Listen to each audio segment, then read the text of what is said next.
Hey, what's going on? So in today's video, I'm gonna be working on my girlfriend's Mazda CX-5. This is not my typical content. I am not an auto guy, I'm not a car guy at all. But it seems like a simple fix and I'm a pretty handy guy. So the issue is we brought it in for service and the power seat is broken. So the right side is moving back and forth and the left side is not. And so let me show you what it's doing here. If I move it forwards, you can see that the whole seat just twists. And same thing when I go back, it just twists back. So that side is moving on that rail and this side is not. Now I've done a lot of research online about how to fix this, and first of all, the dealership said that their fix is to replace the whole seat, and the seat itself is like $1,700 plus labor, so easily over $2,000 all said and done. Now, what I found online is it's most likely this one little part. I'm really hoping it is. You can't even buy the part from Mazda. They don't even sell the replacement part. The only thing they sell is the whole seat bottom. So from what I found online, there's some places that sell this little thing. They call it a cable, but it's not really a cable. I'll put a picture of it up on the screen so you can see it. Now, I found in some forum, people were talking about, it's basically that cable is the same size as a piece of 1/8 inch by 1/8 inch steel rod. So somebody recommended go to Home Depot. They sell a 12-inch piece of this rod for $2. So I did, I went and got it. Here it is, I found it. So it's 1/8 inch by 12-inch square bar is what this is called. And apparently this fits right in there. The pictures of the replacement ones, on the end it's a little bit tapered. So I've got my grinder here so that I can cut it down to length and then taper off the end so it'll fit. I've just got a grinder with a cutoff wheel and then a grinding wheel to make that little angle. The most important thing I read online was to disconnect the negative terminal on the battery for 5 minutes before you start working, or it could deploy the airbag. So that would be really bad. So that's what I'm gonna do first. I've got the hood popped. There's the battery, negative terminal's right there. So I'm gonna unplug that and then make sure the car is dead before I do anything else. Before I do that, let's jump under the seat here and I'll show you what is broken. So right in there, there's that white wheel that's connected to the motor. The motor is this silver piece with the plug. And that little thing that kind of looks like a spring is the cable that I think is broken based on what I read online in these forums. So on the other side, it's this long black piece that sits on top of that rusty piece of metal there and goes over into that other white wheel.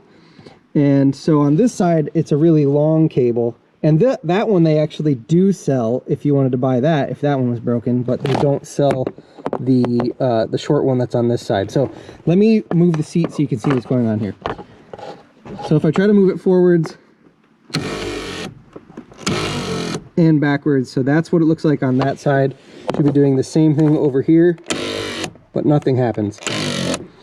Now the big issue is I can't get the seat out to work on this because I can get to the bolts in the front very easily. It's just 2 bolts here and then 2 bolts in the back. But the bolts are mounted onto this, which is in here. Even if you take this plate off, it's not these bolts, it's underneath this rail. You have to move the seat all the way forwards to access that. So basically I can't take the seat out to do this. I don't know, like I said, I'm not a mechanic, but that's the problem. And that is, at least under there is what is broken. Something in that is broken. So we're gonna find out what it is. So hopefully that wasn't too long and you're still with me. But I couldn't find any other videos about this online on YouTube. That's why I'm making this video. Not because I'm a car guy and I know what I'm doing, but because they wanted to charge me $2 grand to do the seat, and I think I can do this for $2. So fingers crossed, here we go. First thing, I'm gonna disconnect the battery. All right, so to get that off, it is a 10mm socket, and I needed an extension to reach in there. So I got that loose, and now I'm gonna try to pull it off. I think I need 2 hands for that. But I'm gonna pull that off of the stud of the battery. This is the negative, by the way. That's what I read online, was you just have to pull the negative off. you don't need to pull the positive off. All right, I've got the negative off. I stuck it over here out of the way. It's kind of sitting on this rubber so it can't touch anything. And let's just make sure that the car is off. I can already tell it's off because there's no light saying that the door's on or anything, but yeah, just in case nothing's happening. So what it said was you got to let that sit like that for 5 minutes before you touch anything. So, all right, the 5 minutes is up. I don't think I'm gonna be able to set this camera in a place that you're actually being able to see what I'm doing, but I'm gonna try. All right, so I played around under the seat for a while trying to figure out how to get this thing out. I'm gonna try to cut out all the stuff that you don't really need and only show you the parts that you do need. So hopefully it makes sense as I'm going along. Yeah, it's really hard to be in here. I don't know if I can pop these out.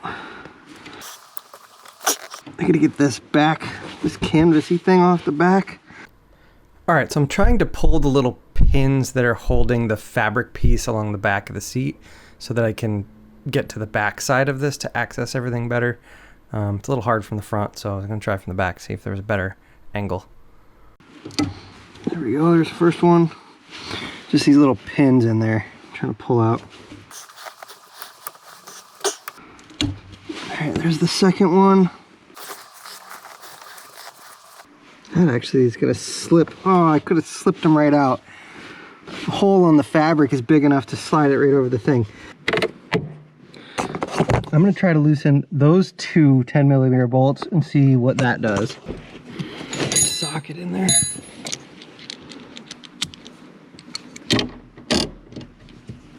Oh yeah, there we go. The other one. Yeah. One and two. Okay, so now that's out. Oh baby! Oh baby!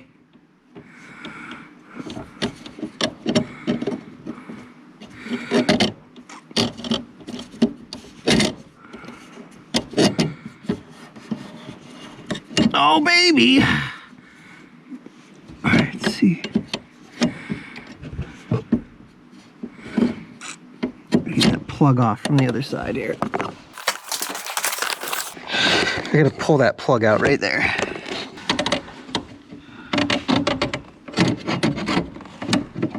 Oh, maybe not. It just came right off like that. It came off of this side of that post. See how that's like that? That just came right off there. See that? That's about the same size as our 1/8 inch cable right there. So the other piece of that cable is still stuck in here. That could be an issue. Let me go grab some needle nose pliers, see if I can get that out. Maybe I can pull this out. Okay, there's that. I'm gonna bring this down to the shop, see if I can get that out. And then add the length to this to get my new length. And we'll see if that works. What I was reading online, they were saying it's 2 inches long. So hopefully this piece plus the piece that's in there is about 2 inches. All right, hopefully this comes out with no problem. Oh, that was too easy. Way too easy. Okay, so this is the total piece that broke. So this is obviously broken. So I just need to remake this piece. It's not even that tapered on the end, so I'll just barely touch it with a grinder. Let's see how long approximately that is. It's just under 2 inches. It's hard to tell because it's so, you know, mangled. But I'm gonna cut it 2 inches and put just a little bit of a taper on the ends, put it back together, and fingers crossed, that's it. Okay, here is the part. I just wanna make sure this fits. Okay, so it doesn't fit easily, so I am gonna have to grind it down enough just to fit. It's a little bit, just a little bit bigger than that post with the spring on it and everything. I'm gonna check it in here too, just to make sure. Yeah, it doesn't quite fit. So I'm gonna grind the whole post down before I cut it, just so I'm not trying to grind a 2 inch little piece of metal. All right, so 2 inches.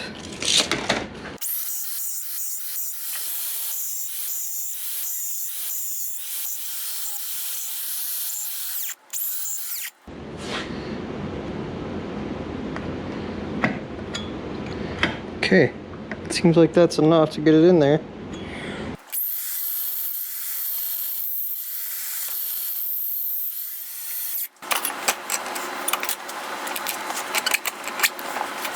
I'm gonna grind down the other end so it fits in.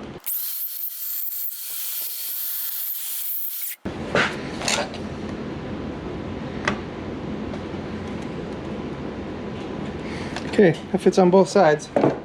Alrighty, so there's the comparison between the old and the new. So hopefully this works. Let's give it a shot. So I'm going to put that in there. Now because it's not a spring, this doesn't have any like springiness to it. So it might be tricky to get this in here.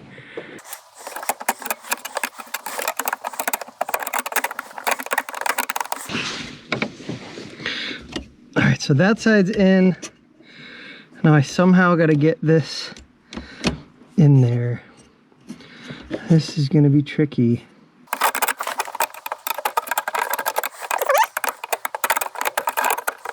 All right, so I left the post in on that side. I'm going to try to get this in here. There we go. And then try to work this in like this. Booyah! Oh my God. Gonna put those two nuts back on.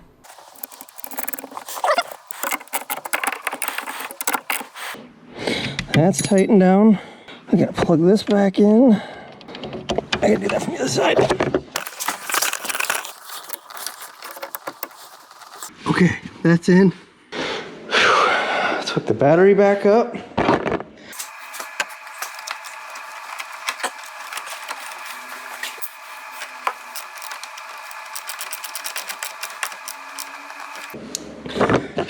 Okay, that's pretty tight. Moment of truth. Did I fix it or did I not? I did. It's really freaking loud though. But I did read something I saw online was that because it's not a spring and it's a solid piece of metal, that it's going to be really freaking loud. So I was kind of prepared for that already.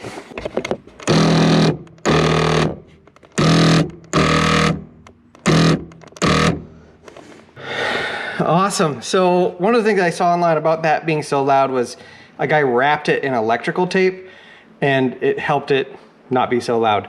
I don't know that I really feel like taking that apart and doing that or not. I don't really know. All right, so I did wrap it in electrical tape. I forgot to record, but let's see here. You can see that there. I just wrapped it a little bit. I didn't go quite all the way to the end. I left maybe a 1/4 inch of bare metal and then started the wrap so that it wouldn't fight it going into that hole, but then the electrical tape would be touching just barely where it goes inside of everything. And then as I wrapped around, it gets a little thicker on the middle. So let's give this a shot, see if it's any quieter with the electrical tape.